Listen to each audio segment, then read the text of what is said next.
Basically, Virgil was diagnosed at 14 months with Rhabdomyosarcoma. And then it was probably a week after that surgery, she's calling me at work. I don't get calls from my wife at work. It was like 10:30 in the morning. I get that call. That was the moment where I was like, oh my gosh, what are we going to do? As a man, can't show that emotion. That stigma, I got to be the big tough guy. I can't show weakness. I've got to be strong. By allowing that help, I felt like I was being the father and the man of the family, that it was okay at that point. It was hard, but I think ultimately it made the relationship stronger. I like to tell people when they're going through anything like this, it's a one day at a time kind of scenario. You can't think of what's going to be 3 steps down the road. You got to take that first step and then the next step and then the next step. And really, it's day at a time.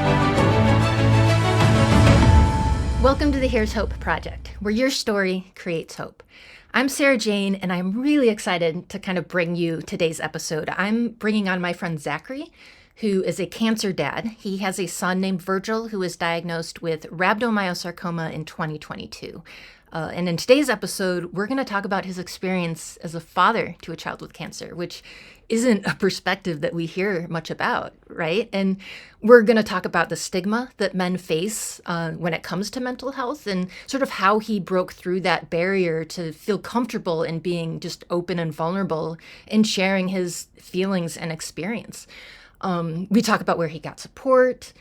You know, there's a lot of really great stuff just mentioned in this episode, and I hope you'll listen all the way through. I really do. But yeah, I know you didn't come on here to listen to me talk this whole time. I am excited to introduce you all to Zack.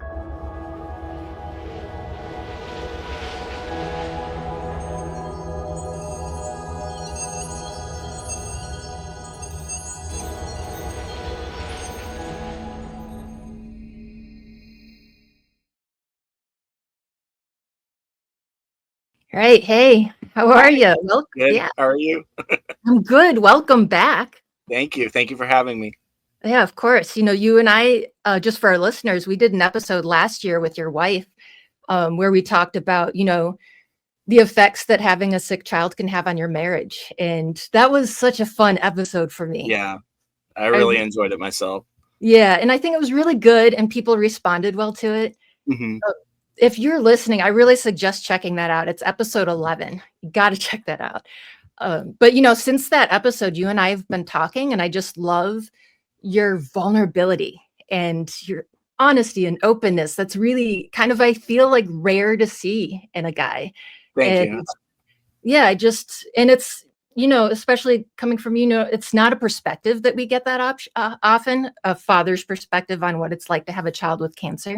Mm-hmm. So I'm super excited and stoked to have you on today because, your story, you're really going to open the door and open up a conversation about something that society often overlooks, which is the emotional toll that something like this takes on a father. Yeah. And, it addresses the stigma that men face when it comes to mental health. And I know that's one of the biggest reasons you wanted to come on today. Yep. So let's just get into this, to give our listeners a little bit of background. Can you share a bit about, how your journey with Virgil began and how you responded to it? Basically, Virgil was diagnosed at 14 months with Rhabdomyosarcoma. My wife and I, we've always been very positive people, followed God. We very Christian oriented family. And it was really difficult at the beginning stages, trying to figure out what we needed to do for him, how we were going to handle family life at the time. And a lot of the things that took place over that journey, they happened organically, I would say, would be the best way to describe it. My wife, like I mentioned in the previous episode, we're kind of a yin and a yang. She picks me up when I need it. I pick her up when she needs it. So through that whole journey, it was a situation where we kind of had to find ourselves in order to figure out what we needed for Virgil, and not only Virgil, but for our other 2 boys as well. and there were a lot of struggles financially. There was a lot of struggles spiritually, mentally. Even getting out of bed in the morning physically was difficult. So through that whole thing, um, it was hard, but I think ultimately it made the relationship stronger. It made our roles as mother and father and as spouses stronger. So we powered through it. And there were times where it was up and we're feeling good, and then there was days where we're like, I don't know how we're going to get through the next day. But I like to tell people when they're going through anything like this, it's a one day at a time kind of scenario. You can't think of what's going to be 3 steps down the road. You got to take that first step and then the next step and then the next step.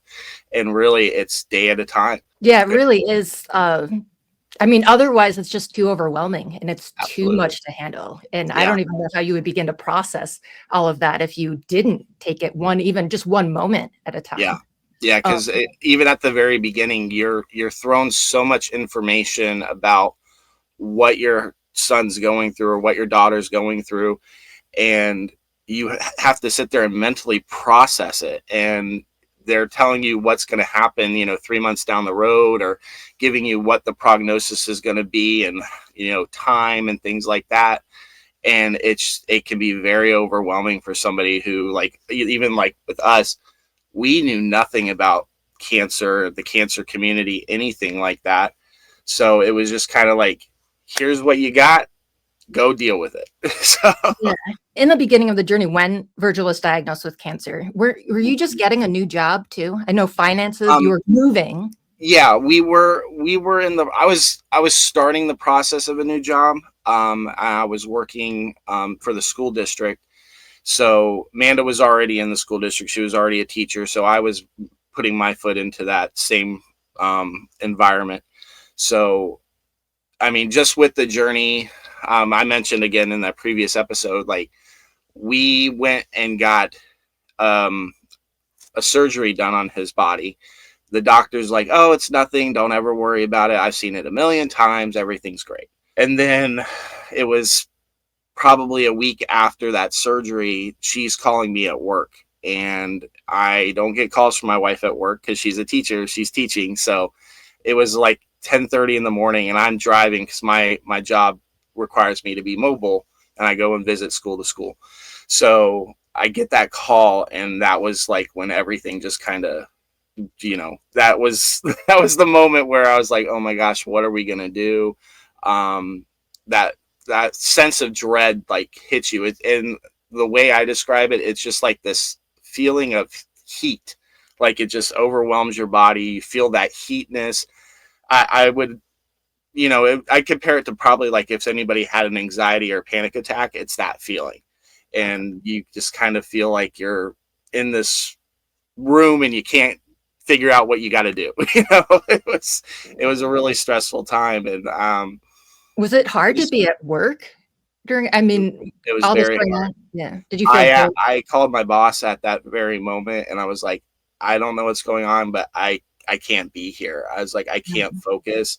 Um, and luckily, like with my job, being in the vehicle, I was able to let out that emotion right then and there, of the scaredness, the uncertainty, all of it. So I immediately went home to be with my wife, and we went to the doctor and got our diagnosis for Virgil. So. Did you find that you sort of internalized, that you held everything in, that you felt that pressure, like with Oh, Matthew, to be that rock and to not, absolutely. yeah, because Yeah. she's the whole family is going through. You have two other kids, a Yeah. fourth on the way. Yes, we do. Yeah. So yeah, absolutely. I think as a man, all men feel that role, as you protect your family, you protect your property, and you can't show that emotion. And I was really hard at the beginning stages of Virgil's treatments and diagnosis and everything, to compartmentalize my emotions and how I was feeling. And I had to at times, kind of take it back and, be by myself and, process all those things on my own, because I didn't feel it was socially acceptable to ask for help. I didn't feel like I needed to be a burden to my wife. I didn't feel I needed to be a burden to my other family members. So that point, I'd say a good 3 to 4 months into all this going on, it was just me channeling what I was dealing with. Would you say, I'm actually curious about this, would you say that it affected, just with stigma, the mental Mhm. health stigma with men, does it affect the way you process your emotions or the way you express your emotions, or maybe both? I think it's a little bit of both. I think it might be a more along the lines of expression, because that stigma. I got to be the big tough guy. I didn't even feel like I could even talk to my friends at work like that, because it just made me feel like maybe I was weak, or something along those lines. Like, I can't show weakness. I've got to be strong. I've got to just, pretend like this isn't happening and just, go through the motions. And, it like even people were asking us for help. And I was at that point where I was just like, oh, we're okay. We got our finances. Everything's fine. We're getting through it. Bills are getting paid. We're good. We're good. We're good. It wasn't, like I said, until like 3 months in that we started getting calls from random strangers, different organizations that knew about us, to where they're like, we know you're okay. We know you're doing what you need to do, but you need this. And you don't realize you need it now, but you need this. And that was really when I was like, okay, I can accept this help. And it wasn't even help that I was getting emotionally or, spiritually or anything like that. It was just help for the family in general. So by allowing that help, I felt like I was being the father and the man of the family, that it was okay at that point. But I was still not processing for myself. Okay. So So yeah. were you were able to kind of reflect on your emotions and work through them, understand them internally, but it was Mhm. obvious, it was just difficult to it's very controlled. You held yeah. Yeah, I held it all in, and it wasn't until I started doing my own research and things like that, and finding out that there were support groups for fathers, and it was actually through Facebook that I actually found them. There was I remember, I can't remember the name of the actual um, Facebook group, but it was like a fatherhood parenting, um, for fathers who are going through cancer. So, I was able to go on there and read some of these other stories of fathers who lost their children, and fathers who were in the thick of it, myself, like I was, and was able to read what they were writing. And then I felt that process that I could reach out to these people who don't really even know who I am, but still was getting that support. So that really helped. And then that kind of opened me up to be like, okay, I can start talking about this. And I can't remember exactly when, but there was a moment where my wife and I were together, and I was just like, I'm having a really hard time. And she's like, well, do you need to go to a doctor or anything like that? Do we need to talk? And I still was like, I'm not really sure. And it happened to be around when I needed to get my physical blood work, things like that. And I went into my doctor's office and I was telling him what was going on in life. And I don't know if it was because it was a doctor that I felt like I could open up, but I remember being there in the patient room and just kind of breaking down and telling him everything. I started, crying, getting that panic attack feeling again, because I was overwhelmed at that point. And he's like, okay. He goes, it's okay. He goes, you can feel this way. And he's like, I'm not going to, necessarily say you need to go see a therapist or anything like that. He goes, we can get you on something that's going to make you feel a little more comfortable. He goes, but my suggestion is you start with your family. So I went home that day, and Amanda and I kind of sat down, and I was telling her everything I was dealing with. She kind of was telling me everything she was dealing with, because she was going through the exact same thing that I was going through. But I think being a woman, she has more female friends, and they kind of connect in that sense where they can talk about everyday problems. And she had that, and she's like, you really need to find someone or something, a hobby, something that releases that stress. So I started looking into those different things, and come to find out, even my friends at work, they're like, I don't know why you didn't come to me sooner. Like, we all joke and we all play around, and being in law enforcement, military, anything like that, there's always that joking aspect and camaraderie between males, and we joke about things that necessarily other people don't really joke about. But when somebody's hurting, it's really surprising how strong they can be for you. And that was really helpful for me. That is really cool, because I was wondering, another question I had was, if you got any negative backlash from talking to your male friends, but it sounds like it was really supportive. No, And it was very supportive. It was very supportive right out the get-go. They even said, they're like, I can't even imagine what you're feeling or what you're going through, but I'm here for you. If you yeah, need to talk, if you need to get away and go fishing with us, or go to a restaurant or anything like that, we are here for you. We want to help you. And even with like Virgil's GoFundMe that was started, I mean, we had all my friends, they all donated, and they wanted to help. And it's hard to open up as a male, but once you do, the sense of relief that you get from it's amazing. yeah. So it sounds like what helped you become vulnerable were these male support groups that you found with Yeah. other dads. For our listeners, maybe if a dad is listening, do you have any specific support groups you can maybe recommend they check out? Childhood Cancer Dad Support Group. It has a total member count of 594 males that are on there, and they range from brothers to grandparents to fathers. There's all different kinds. There's even people that have gone through the same thing you're going through, like with the same diagnosis, and to be able to reach out to them and message them or just comment back on what they're going through, it was really helpful. I didn't really go through any other ones. That was kind of like, once I found it, I was on it. But there's so many out there that you can find. And even if and most people do, when you go through cancer treatment for children, you're set with a social worker.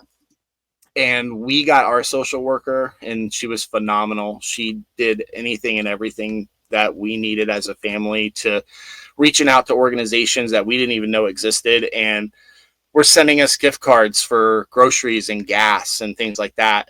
But she knew other support groups that we could go through that were local. So I suggest, if you have that social worker that's helping you during your whole situation, reach out to them if you're feeling some kind of way, because the social worker is not there for the child, it's there for the family. And they help the mothers, the siblings, the fathers, everybody. And that would be my main person that I would go to first if you're really struggling.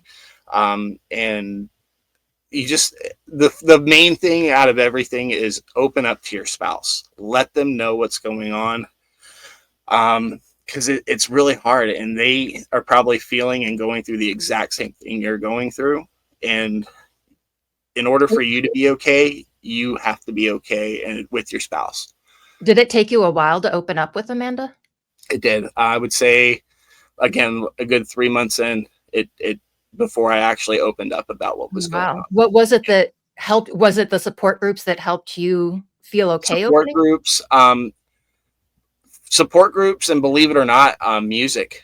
Listening to music helped open up a lot of my emotions, because I would find songs that not necessarily were directed towards what I was going through, but were relatable to what I was going through. And I would be in my car and I'd be driving, and there's one song, Bring on the Rain.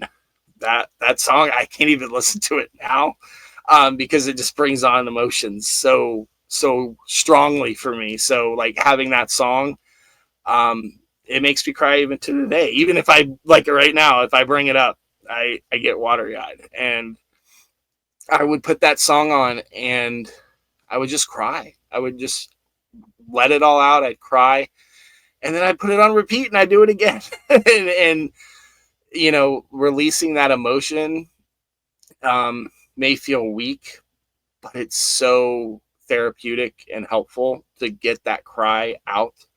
And once I did it, I would feel better. Yeah, there's So definitely a huge release when you do that, and it is important. yeah, Yeah. it builds, and if there's no outlet for it, there's no telling what can come of it. So having some type of release, whether it's music, a hobby of any kind. I got into fishing, so I would go and fish, just to take your mind off of it, even for a second, or get that emotional release that you need. That's crucial. So when you started doing all of this, opening up and talking with your wife Mhm. and with these support groups, and then you had these hobbies, these great coping mechanisms with Yep. fishing, and I know video games too, you were talking Uh-huh. about, and the music. I Yeah. could go on, and I just did an episode with on music therapy. I could go off on Mhm. a whole nother tangent on that, so Yeah. I better not talk about that. So I'm not going to get into that because I will. I'm very passionate about it. But yeah, see, I was already starting to talk about it and then or think about it and I forgot what I was gonna say. Yeah, so I'm with all of that, what changes did you notice when you did finally start expressing yourself outwardly like this? I felt a sense of release. I felt like I could get back into my role and take care of the things I needed to take care of, but also feeling that inner peace with what was going on. I was able to get back to, okay, day by day, step by step, we can do this. And, there were definitely still moments that, if we got a phone call from a doctor, or, hey, it's scan day, all that came back and the emotions came back. But being able to now know that I can openly express how I was feeling, being able to talk to friends, being able to talk to family, it made that stress and that overwhelmingness, it was still there, but it was much, much more handleable. Yeah. And then your relationships probably improved and Yeah. you're able to help your family and wife more just by being Right. there. I'm sure even just, with what she's going through to know that you do, I imagine when you're first closed up about it, maybe she felt more alone, but when you started opening up, she was Mhm. like, "Okay, Yep. you're right here with me. Right. We can do Yeah. this together." And that's sort of what ended up, strengthening your relationship. And I think that was probably one of the most, with our last podcast episode was just communication and stuff Mhm. like that. Yeah. And it was really great, because I was able to give that kind of back recently. I had a coworker who has a niece that lives out of state, and she's going through a really hard time right now. And it's not necessarily cancer that they're going through, but she is a very alone person. She lives alone. She didn't have anybody. All her family's in Tennessee, and one of my friends who knew what I was going through, that actually said, "I can't believe he came to me before," reached out to her and said, "Hey, you really need to talk to Zack. It's like, you need to see what he went through, see what he has." And I was able to sit down with her, and it was the same situation. She had it bottled up, and we sat in her office, and I'm like, "Tell me." I'm like, "Let it out. Tell me everything. I don't care if this is a 30-minute conversation or 3-hour conversation. Let's get it all out." And she was able to sit there, tell me what was going on with the child. She told me what the family was dealing with, and she was telling me what she was dealing with, internally, not being able to be there every day and getting all these, ultimately bad news. So from that, I was able to kind of give the coping mechanisms I went through and what I did. And right then and there, we started a GoFundMe for her, and I was like, "You need help." I was like, "There are good people in this world that want to help, And you may be surprised that there's complete strangers out there that don't even know you that want to help. And I think within the end of that day, they raised like $2,000 for the child. And Wow. that I could just tell just by the talking and knowing that she did something to help her niece. It opened up doors for her. And then even to this day, she's sending me text messages on weekends saying, hey, this is what's going on with her, and she's doing great, and oh, today wasn't a great day. So through that, she found somebody that she could connect with, and I was able to help somebody else through it. So it was a really good feeling Yeah, to that's know. really, and that's so important that we know that there really are genuine people out there who genuinely want to help and that you are not a burden. And I think Mhm. that, like, with my mental illness and stuff, if I'm going through a hard time, it's just like an instinct. It's just like, I don't want to be a burden. I don't want to bring anyone down. Yeah. And when you do let that help in, it completely changes the game. Would you say that, and all of this has changed kind of your perception of fatherhood? Yeah, I would say it does. It made me stronger in a sense for my role, but it allowed me to be the more sensitive towards what my children and what my wife need. So I have I have my middle son. He's 5. Doesn't have any problems or anything like that, but he's in that age now where he's testing limits. Frustration tends to happen easier. So knowing that he's going through that stage where he can't process things really well, he can't process the emotion. Most fathers, they want to be like, what are you doing? You're why are you yelling? Why are you screaming? I'm able to kind of sit down with them and say, what's going on? Why are you frustrated? And it can be as simple as, I don't like wearing these shoes. They hurt my feet, or I can't get this toy to go back together. Being able to understand, my sons better, when they're feeling frustrated or overwhelmed, that it's not them just wanting to make noise and wanting to pound and scream because they're kids. It's because they're little boys and they don't know how to process what they're going through. So being able to go through all that and know that I can have that thick skin, but I can also have that soft side, really helps out with my boys. Yeah, that's amazing, and you're such an amazing role model to them Thank for you. that, and I think at that age especially, I think that's, like the terrible twos and just Yeah. emotions, like, kids don't know how to process or express their Yeah. emotions, and it's not something that we really teach in school. I think we're starting to. We're Hmm. implementing more mindfulness and stuff like that in schools, which I think is amazing, and I think is so needed because, and I love that you're able to do there's so many silver linings in your Yeah. story, so many little blessings, so much Thank you. pain and heartache, but so much good has come out of it, and that's what I love about you, and that's what I loved about the last podcast with the marriage, on marriage and how to make that work and strengthen it, and it's just you're such a beautiful family. Thank you so much. Is there anything else that, you know, that we hadn't touched on that you really want dads out there to know, or maybe even just mothers, like, on your experience, and is there anything? Yeah, I would just say again, reiterating, being open with your spouse from the get go, letting them know how you're feeling is going to do wonders for not only your relationship but for your kids, um, for basically anything. I mean, even now, like now that Virgil's doing so well and everything, we're able to take back all those things that we were going through and even process them through regular day-to-day situations that we have, with any bills or any type of scheduling or anything like that. We're able to talk openly about how we're feeling or if we're frustrated and things like that. And from a father aspect, you've got to set time for yourself when you're going through these types of situations. Like with me, I was still around with my kids, through the day, but I mean, into the evening, they go to bed around 8 o'clock.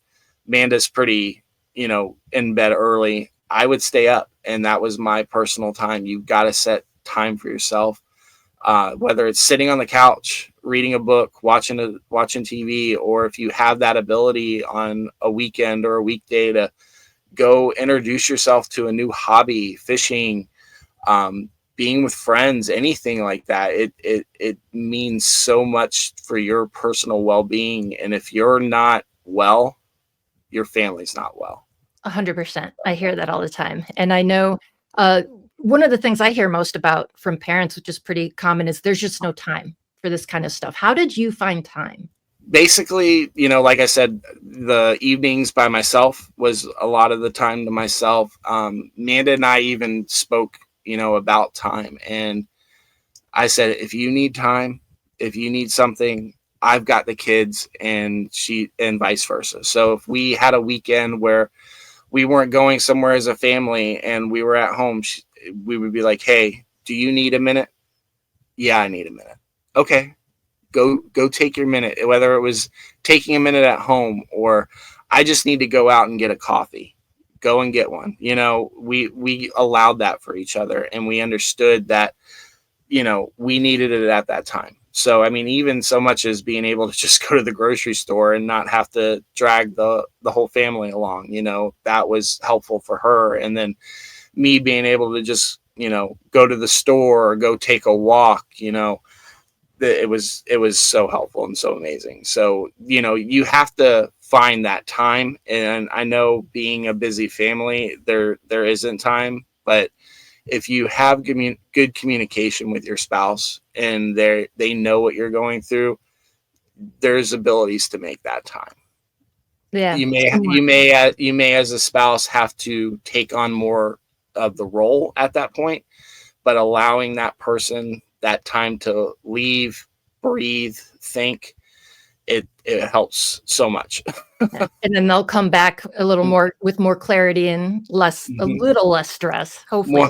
Exactly. Yeah. But that's beautiful. I mean, I wish everyone can have the kind of relationship that you guys have, because you can kind of take turns with that, and you can because of your relationship with Amanda and how much of a team you guys are, you are able to create that time. And that's really cool. And if you have grandparents are a beautiful thing. We're lucky that we have my mother and her mother and grandparents love their grandbabies. So, if you ever feel like you have a moment and you need to be by yourself, or you need to be just with your spouse, just be like, hey, I really just need a couple hours. Can they come see you? Most of the time, grandparents are going to be right there saying, absolutely, bring them, and having that space. We even did it yesterday. Amanda came home and she was a little frustrated about things going on. She's just like, I just have to leave for a minute. And we left and we just went to a couple stores, and grandma watched all the kids. So we got that even there. So grandparents are a beautiful thing too. And maybe even friends and neighbors. Absolutely. Friends, neighbors, your own siblings, if they have kids. My sister, she has 4 of her own. They all play with my kids. They love their cousins. So you have to branch out, and it all starts with, letting people know how you're feeling and what you're going through, because family is amazing. I mean, and I'm not just talking your personal family, but your extended family. They're amazing. They'll be there for you. Yeah. Family's not just blood. We hear that Absolutely. all the time. Absolutely. Yeah.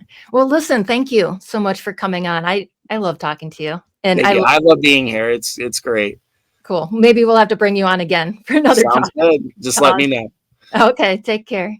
You too.